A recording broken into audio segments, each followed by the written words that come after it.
It has just been announced that LeBron is signing a 2-year extension that keeps him with the Lakers through the 24-25 season. I couldn't be happier. Fellas, your reaction. Jenkins and Jonez bring you back talk. So shit, he done read out for what 97 M's? I think 97 they said, of them It's going to be 48.5 million. Yeah. And I think they said they're forecasting it to probably jump to like 111 mil after the new fucking the CBA or whatever. So yeah, that boy cashing out. I mean, I'm just kind of curious at the timing of it all because, you know, we all know that Bron is a dude who will withhold his re-signing until, you know, off-season moves are made, right? So I'm wondering, man, it like you can look at this either way. You can look at it like he's not giving a fuck about that anymore, or like they might have locked up Kyrie, perhaps, maybe, and he's like, okay, bet. So I don't know, man. We'll see. I know I'm not surprised the billionaire decided to take $100 million to stay in a city that has 360 days of fucking sunshine rather than half a year full of snow. That's not surprising to me. But yeah, man, I mean, like you said, I mean, I think this says that, you know, he signed a deal. He's got what he wanted. Westbrook is out of town. Sorry, baby. Sorry. He got his best friend in another city. You know what I mean? Like, whatever. Cleveland Cavalier fans, I want you to look me directly in my eyes while I'm talking to you.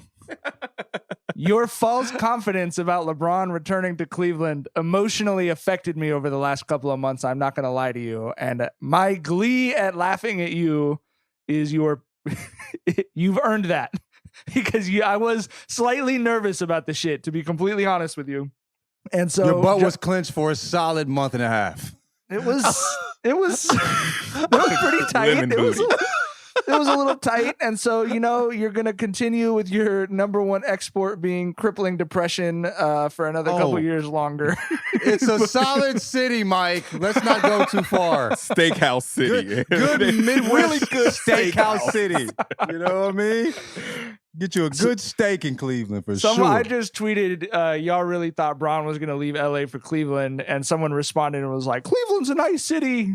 Like, John said so. And I was like, John is also living in LA instead of Cleveland. And he was right. As usual, Mike was right. Tyler, I had the exact same thought. As a Laker fan, as a Bron fan, this was like doubly exciting to me because I don't see him effectively, you know, we don't want to say the end of his career. Lord knows how long that man's going to play professional basketball. But I don't see him putting his name on a contract for the best remaining years he will have playing basketball in a situation where he does not think he's going to compete for championships. Definitely not a play-in situation. Definitely not in the play-in again next year. You know what I'm saying? So I can't interpret this any other way. And Jackson's got his Twitter alerts on and everything because the news might break literally while we're recording the podcast. I can't interpret this any other way than they've found their way forward from the current roster, either to bring Kyrie or to turn Russ into Buddy, you know, whatever the other options are. So I take it as double good news that way. I mean, you look at the convenient timing of just a couple days ago, we got word that the Lakers are willing to come up off the 27 and the 29 first rounder, and now this. So yeah, I don't know. Kyrie might be a done deal. We'll see.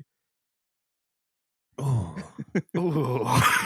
I might have to skip a vacation next summer to afford one nosebleed Lakers seat and try and smuggle. I'll be in the nosebleeds with you, Bubba. We can go half on it. I'll get the first half, you get the second half. Well, I'm gonna tuck Vinny inside of my coat. You know what I mean? I'm gonna tuck Somi in my hat. You know what I mean? She'll be 15 playing basketball in high school. You'll be like, you were there. You saw him. Right. You saw him. You saw him pass Kareem. You don't remember it, but you saw it. Right. All right. One other piece of Lakers news. I was really excited to see the NBA schedule is dropping right now. I understand people have dead air to fill, but breaking down schedules in August is about the most unappealing thing I can personally imagine. But there was one piece of really cool news from the Lakers. March 7th, when they host the Grizzlies, they will be retiring Pau Gasol's jersey. From my perspective, not just as a Laker fan, but as a basketball fan, I think this is long overdue. And I'm happy to see, Powell finally get that recognition. What's your thoughts about it, Tyler? Oh, for sure. Powell's shit should have been retired. Besides being, a Laker legend who got them 2 rings, Kobe's number 2 on that repeat. He's just fucking good. He's right. Like, he's the best player ever from Spain. He was fucking phenomenal. Like, there's, I get wanting to, lionize Kobe, wanting to build Kobe up, but I feel like a lot of that comes at Powell's expense. You know what I mean? Because we were there when that Powell trade happened, and the fucking sentiment when that shit happened was, yo, the league is done. Kobe's getting rings now. He got his number 2. You know what I mean? Like Powell was that fucking good, and he for sure fulfilled that prophecy. So yeah, Powell should have been retired as a Laker, and what I'm saying, he's just, like I said, he's a Laker legend, and he's a fucking all time great player as well. Oh yeah, man, I remember the Grizzly years. A fucking dog. We couldn't believe that they actually got Powell. Powell and Kobe on the same team seemed fucking insane.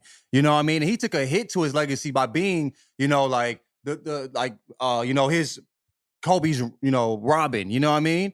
He was a top tier player that could have, you could have built around. You know what I'm saying? But yeah, Powell was a fucking god. There's no way it should have been retired. So yeah, for sure. It makes all the sense in the world. Greg Popovich wanted an investigation done when that trade happened. He thought there was collusion between the Grizzlies and the Lakers, bro. People thought that Jerry West, who was once, the Grizzlies GM and stepped down like a year before that trade, they thought Jerry West was out there pulling strings for the home team when that trade happened. It was that unfair, bro. Yeah, well, you made an excellent point, too, on the legacy talk.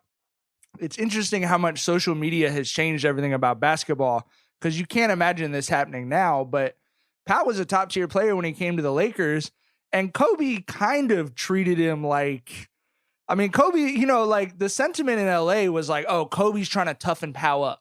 You know what I mean? Like, he's trying to turn Powell into a winner. And I think that was like, Powell was willing to go along with that because of his respect and his admiration for Kobe, but it was always miscast, at least locally. And, I remember, you'd have games where Powell had like 20 and 14 or something. And there was that like, oh, Powell, like, he's got to give us more than that, Yeah. Or whatever. But I think he definitely, like Kobe, probably because of the Shaq dynamic, felt the need to really assert himself as the dominant guy in that relationship. And I thought that it wasn't entirely fair the way that, I thought at the time it wasn't entirely fair. Obviously, Powell and Kobe became very close. And I think Powell's continued relationship with Kobe's kids and family has just been like a blessing to see from the outside. So very happy to see him get his flowers for sure.